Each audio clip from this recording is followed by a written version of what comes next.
대장동 사건 항소 포기 건과 관련해서 그 당시에 포기를 하면 이것도 못 받는 거 아닙니까? 라는 얘기가 있었던데 여기에 대해서 당시 이 정성호 법무부 장관이 뭐라고 얘기를 했느냐. 이미 2천억 추징 보전을 해놨고요. 민사가 아니까 민사로 더 받을 수도 있고요. 라고 얘기를 했었습니다. 서영수 대변인님. 네. 지금 2천억이 몰수 보전이 돼 있다고 했는데 까보니까 다 깡통이라는 거 아닙니까? 그럼 법무부 장관도 깡통인지 몰랐다는 겁니까? 일단 보고를 그렇게 받은 것 같아요. 2천억 네. 정도 몰수 보전을 했다라고 아마 보고를 받은 것 같고, 뭐 계좌를 뭐 법무부 장관이 볼 일은 없지 않나요? 그다음에 이제 그 대장동 일당들이 보니까 돈을 다 빼돌렸는데, 그럼 검찰은 자기네가 추징 보전해 놓은 이게 깡통인지 모르고 있었던 거냐, 알고도 거짓으로 보고를 올린 거냐라는 거죠. 거짓 보고였는지 아닌지는 알 수 없습니다만 네. 분명히 정성호 장관의 저 2천억 이미 보전되어 있다는 것은 잘못된 얘기는 맞습니다. 그리고 저는 검찰이 몰랐다는 것도 이해가 안 되는 것이 2022년도 9월 달에 당시에 서울중앙지검의 형사 기록을 보면은 당시에 이미 약 4,500억 가운데 약 179억을 뺀 나머지가 다 이미 인출되거나 쓰였다고 형사 기록에 명시가 되어 있어요. 김만배 통장엔 7만 원뿐 대장동 4,800억 계좌를 까보니까 아는 다 깡통이었다라는 겁니다. 김만배 씨 통장 보니까 화천대유 김만배 보니까 2,700억이 들어있다고 해서 가압류를 한 그 계좌였었는데 보니까 7만 원밖에 없더라라는 거예요. 통장이 하나만 있는 건 아니었겠죠. 통장 내역을 좀 같이 볼까요? 네, 보겠습니다. 지금 김만배 씨의 이 통장, 지금 가압류, 가처분이 들어간 이 금액, 화천대유 자산관리 관련해서 사실 3천억이 지금 가압류가 지금 들어가 있는 건데 지금 잔액을 보니까 7만 원이더라. 그리고 더스프링이 이름을 바꿨죠. 화천대유에서 더스프링이 1,000억이 지금 사실상 이 가압류 가처분 지금 들어가 있는 건데 이게 보니까 5만 원밖에 없더라라는 거예요. 천화동인 2호 100억으로 지금 이 가압류 가처분인 줄 알았는데 173만 원 들어있더라라는 겁니다. 근데 김만배 씨만 그러냐? 남욱 변호사도 마찬가지예요. 뭐 관련한 이 알고 보니까 뭐 건너 사실상 실제 소유주는 남욱이더라라고 해서 NSJ 홀딩스 300억 정도의 이 가압류라고 생각을 했는데 보니까 4,800만 원밖에 없고요. JS 1회 40억 근데 까보니까 4억 1,900만 원.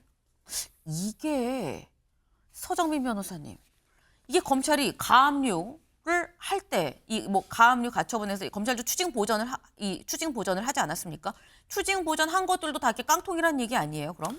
네, 그렇습니다. 사실 이렇게 가압류라든가 혹은 추징 보정 등을 진행을 할 때 네. 사실상 결과적으로는 그 내용이 아무것도 없더라. 그래서 깡통이더라. 이런 경우들이 사실 흔히 발생을 합니다. 흔한 거죠. 생각보다는 흔히 발생을 해서 네. 그렇기 때문에 이제 가압류를 한다 하더라도 실질적인 그런 보전을 받지 못하는 경우도 분명히 발생을 하는 경우들이 있습니다. 그래서 네. 이번 상황 역시 마찬가지 아니었나라는 생각이 드는데 특히 이제 중요한 것은 성남시 입장에서는 앞서 검찰에서 추징 보전을 신청을 해놨고 또 결정을 받았었기 때문에 초기에 당연히 그 내용들을 상당히 참고를 할 수밖에 없었을 겁니다. 그래서 이 대상이 되는 계좌들이 어떤 것들이 있는지 또 추징 보전을 받을 수 있었던 그런 근거들은 무엇이는지를 상당히 좀 결정적으로 참고를 할 생각이었을 텐데 네. 일부 제공받은 정보를 통해서 그리고 결정문을 통해서 집행을 했더니 뭐 결과적으로는 검찰 당시에도 사실상 남아있는 금액이 극히 미비했고 이후에는 뭐 지금 가압류까지 진행됐을 때는 더욱 금액이 적었던 그런 현실적인 좀 어려움이 닥친 그런 상황으로 보여집니다. 네. 사실 이런 일들이 여러 이 사건들에서는 흔히 있을 수 있는 일이다라고 말씀을 또 하셨어요. 사실 이게 일단은 계좌부터 확보를 하자라고 해서 확보를 하긴 했는데 보니까 벌써 다 빼가고 조치가 끝난 상태더라라는 건데 근데 사실상 이거밖에 없다고 놀란 이유가 정성호 법무부 장관이 뭐라고 얘기를 했었느냐 이렇게 얘기했었거든요. 직접 들어보시죠. 한 2천억 정도는 이미 물수 보존이 돼 있습니다. 그리고 이미 이 사건의 피해자라고 규정되어 있는 성남도시공사에서는 민사소송을 제기하고 있거든요. 그렇기 때문에 일부 언론에서 7천억을 갖다 받지 못하게 만들었다고 전혀 사실과 다른 겁니다. 네, 대장동 사건 항소 포기 건과 관련해서 그 당시에 포기를 하면 이것도 못 받는 거 아닙니까? 라는 얘기가 있었던데 여기에 대해서 당시 이 정성호 법무부 장관이 뭐라고 얘기를 했느냐. 이미 2천억 추징 보전을 해놨고요. 민사가 아니까 민사로 더 받을 수도 있고요. 라고 얘기를 했었습니다. 서영수 대변인님. 네. 지금 2천억이 몰수 보존이 돼 있다고 했는데 까보니까 다 깡통이라는 거 아닙니까? 그럼 법무부 장관도 깡통인지 몰랐다는 겁니까? 일단 보고를 그렇게 받은 것 같아요. 2천억 네. 정도 몰수 보존을 했다라고 아마 보고를 받은 것 같고 뭐 계좌를 뭐 법무장관이 볼 일은 없지 않나요? 그다음에 이제 그 대장동 일당들이 보니까 돈을 다 빼돌렸는데 이런 부분들은 이 부분에 대해서 이 돈을 어디다 빼돌렸는지 추적을 해서 네. 좀 추징할 수 있는 방법들을 이제는 또 말하자면 또 손이 더 들어간다. 그렇게 생각하면 되겠죠. 그래서 정석 법무장관도 이 부분에 대해서는 아마 입장을 바뀔 것 같아요. 그러니까 본인 스스로가 계속해서 뭐 이제 수사에 직접적으로 장관이 할 수 있는 건 아니기 때문에 이게 어떻게 된 거냐. 당신들 나한테 2천억에 대해서 몰수 추징을 했다고 해놓고 나서 지금 계좌를 봤더니 몇만 원밖에 없다. 네. 이걸 명확하게 대장동 일단들이 돈을 빼돌리지 못하도록 철저하게 이런 부분들에 대해서 어떤 확보를 할 수 있도록 해라. 아마 추가 지시가 있지 않을까 생각합니다. 그래서 여기서 의아한 게 정성호 법무부 장관도 보고를 잘못 받았다고 한다면 그럼 이창근 위원님 검찰이 위에 장관한테 보고를 하는데 4만 원짜리 깡통인데 2천억 있어요라고 얘기해서 보고를 했다라는 거밖에 얘기가 안 되는 거거든요. 그러면 그럼 검찰은 자기네가 추징 보전해 놓은 이게 깡통인지 모르고 있었던 거냐 알고도 거짓으로 보고를 올린 거냐라는 거죠. 거짓 보고였는지 아닌지는 알 수 없습니다만 네. 분명히 정성호 장관의 저 2천억 이미 보존되어 있다는 것은 잘못된 얘기는 맞습니다. 그리고 저는 검찰이 몰랐다는 것도 이해가 안 되는 것이 2022년도 9월 달에 당시에 서울중앙지검의 형사 기록을 보면은 당시에 이미 약 4,500억 가운데 약 179억을 뺀 나머지가 다 이미 인출되거나 쓰였다고 형사 기록에 명시가 되어 있어요. 네. 이미 당시에도 약 4,500억에 해당되는 돈을 환수나 추징을 하기 위해서 조사를 해봤더니 179억이 남았는데 어떻게 2천억으로 둔갑을 하죠? 말이 안 되는 거죠. 그리고 정성호 법무부 장관은 본인이 저 말에 대한 책임을 져야 돼요. 당시에 항소 포기와 관련해서 그렇게 논란이 있었을 때 그것을 옹호를 하면서 그리고 당시 민사로 해결할 수 있다. 그리고 피해자가 있는 경우에 피해자가 해야 된다. 그 피해자는 성남시가 맞아요. 네. 그렇다면 그 성남시가 피해 보전할 수 있도록 적극적으로 협조를 해야 되는데 이번에 적극적인 협조도 안 했어요. 그것도 드러나지 않습니까? 왜냐? 법원에 열람 등산하라 이렇게 알려줬다는 거예요. 근데 이미 열람 등산하러 갔더니 그 자료도 검찰이 대출해서 보관하고 있었다는 거 아니에요. 그렇다면 정성호 법무부 장관의 말이 앞뒤가 안 맞는 거예요. 과연 본인의 말이 정확치는 않지만 협조도 안 했다. 그리고 검찰이 허위 보고 저는 믿지 않아요. 이것은 뭔가 의구심이 있는 정말 그런 대목이고 그 부분에 대해서는 국민들이 지켜보고 있기 때문에 본인이 분명한 해명을 해야 됩니다. 네.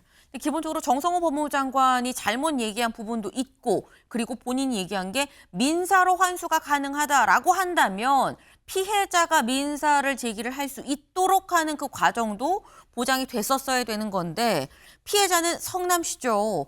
성남시장은 또 이렇게 얘기를 합니다. 직접 들어보시죠.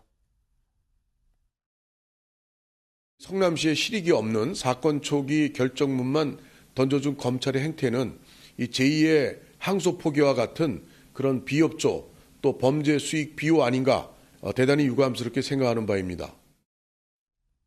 네, 발언 수익이 좀 세죠. 일단 말씀드릴게 성남시장, 이 신상진 성남시장은 국민의힘 소속이라는 점도 같이 좀 말씀을 드립니다. 근데 일단 지금 얘기를 들어보면 이건 지금 오히려 이 그쪽 편 아니야라는 식으로 지금 이 국민의힘 소속의 성남시장 신상진 성남시장은 지금 얘기를 하고 있어요. 근데 이게 뭐 차치 이런 걸 다 떠나서 서정민 변호사님 지금 돈을 다 빼돌렸단 말이죠. 어딘가에 뭐 있는 건지 다 써버렸는지도 알 수 없는 상황인 건데 이런 경우에 돈을 어떻게 받을 수 있느냐라는 거죠. 피해자 입장에선. 그래서 결국에는 새로운 그렇게 가압류를 할 수 있는 그 대상물을 조금 찾아야 됩니다. 그래서 없으면 어떻게 되는 겁니까? 없으면은 결국에는 가압류 결정이 있다 하더라도 사실상 그것을 추후에 보전받을 수 있는 가능성은 사실상 없다라고 봐야죠. 그래서 아하. 이런 중간중간 추적 역시도 무척 중요한 사안이긴 한데 뭐 지금 시점에서 이런 예금이 뭐 다른 그런 금액이 남아있는 예금을 찾는 것도 상당히 쉽지가 않을 것 같고 또 당연히 당사자들은 이런 수익들이 혹여라도 나중에